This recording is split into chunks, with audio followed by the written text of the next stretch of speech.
kastugan, hindi malilimutan ang asaran na merong pikunan, lalo na rin ang unang niligawan, unang kabiguan. At dyan nasiseryoso ang usapan, ang pagdadamayan ng tunay at tapat na kaibigan.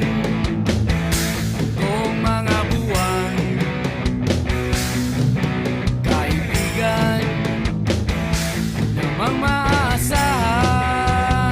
Oh, di na tayo babata, edad may di nahahalata. Sa mga trip, unti-unti na tayo nagsasawa. Pero kahit ganon, barkadang matatag hanggang sa ngayon. Minsan man magkita, tiyak may kwela, yan ang aking mga tropa.